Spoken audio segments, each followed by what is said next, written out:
than symbolic gestures. The minister remarked, initiatives and diversity and inclusion should not take precedence over common sense policing. Thank you. Now with me to discuss this is Hampshire Police and Crime Commissioner Donna Jones and political commentator Matthew Stadlen. First of all, thank you very much for joining me. Donna, what did the Home Secretary outline in her remarks? Well, yes, she wrote a letter yesterday to all leaders in policing in the United Kingdom. She wrote to Chief Constables, Police and Crime Commissioners, to Her Majesty's Inspector of Constabulary. And what she laid out in that letter was very simple. She said, I expect you to be cutting crime. I am setting you a 20% target to cut serious violence. And I think she mentioned antisocial behaviour 4 times in her letter. It was the only crime type that was repeated the whole way through. What she's saying is that policing needs to get back to basics, less time spent on woke agendas and more time cutting crime and making all of our communities safer, which I very much welcome. I mean, it sounds fantastic, and I'll ask you both the same question, but starting with you, Donna. Is this going to make a difference, or is it just another symbolic gesture from the government? Well, no, when the Home Secretary writes to all police chiefs across the country, it's definitely taken incredibly seriously. I know that there will be chief constables and certainly the NPCC, the National College of Policing, will be reflecting on that letter over the weekend. I'm expecting meetings of the NPCC to take place early next week. I'll certainly be talking with chief officers in my force on Monday about exactly what this means. Now, I've known Suella Braverman, the Home Secretary, for 8 years. In fact, I've worked with her for 8 years. She is a Hampshire MP. I live just over a mile from her constituency. I wrote my police and crime plan that sets the priorities for Hampshire and the Isle of Wight Constabulary last year when I became the Police and Crime Commissioner. I made more police, increased visibility, which she talks about in her letter, and tackling antisocial behaviour as 3 of my 9 top priorities for my Chief Constable. So Suella and I are very much at one on this. It is one of the things that slipped over the last few years in policing. They do need to be addressing serious violence and those more serious, impactful crimes, but they absolutely cannot take their eye off the neighbourhood crimes and those things that affect the vast majority of people paying taxes and living in this country. You're speaking music to my ears, Donna. I happened to be on a governing body with Suella for a while. I think she is one of the very few true Conservatives in the government. But Matthew, is that enough? Is this a symbolic gesture, or will it make a genuine difference? I mean, when you talk about true Conservatism, yes. We've had Conservative Prime Ministers but not number true 10 for 12 years, and yet they cut 20,000 police officers. Now, we know that they're supposed to be bringing 20,000 police officers back. We're nowhere near that, I don't believe, quite yet, and Suella Braverman, I think, accepts that.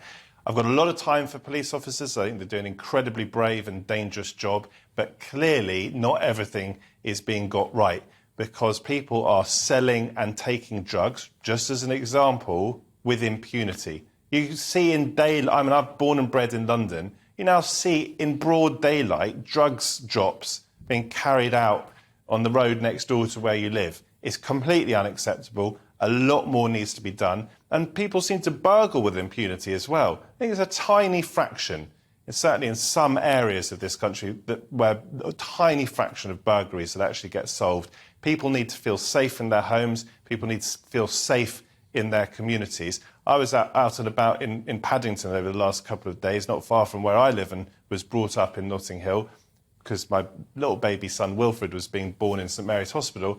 You don't want to muck around in Paddington after hours. There's some seriously unsavoury characters out. The police need to get a grip, and on that, and that alone, for the moment, I'll agree with the Home Secretary. That's a fair point, Matthew, and I think the problem we might face, Donna, is that with this strict guidance that police constables and people in charge might find severe and that they have to follow, is the police themselves on the ground. When we look at, in the Met in particular, 7 out of 10 police officers have never arrested anybody.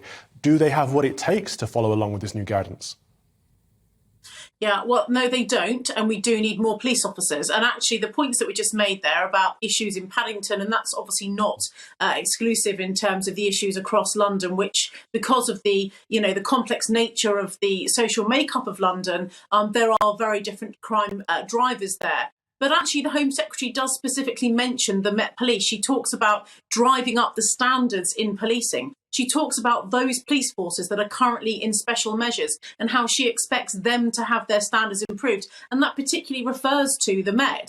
I do think it's interesting, one of the points that's come out of when we're talking about police numbers, and ultimately that's what this is about, at the Labour conference today, where Yvette Cooper, the Shadow Home Secretary, has pledged recruiting 13,000 more police officers if Labour form another government, when actually it's the Labour-run police forces across the country where they've got Labour police and crime commissioners where they are not hitting their 20,000 share of the national uplift. Labour-run London with Sadiq Khan and Deputy Mayor Sophie Linden are nowhere near their target. We're just approaching the 14,000 mark out of that 20,000 this month. I'm overshooting mine. I'm going to, deliver by 102 extra police officers beyond what I'm being paid by the government. But actually, Labour need to take a good, strong look here at what they're going to do to tackle the issues in the Met, because they are significant. With respect, it is a bit rich to attack Labour for problems with policing in this country. You can't police without police. Police disappeared, it seems to me, from the streets under these Conservative governments.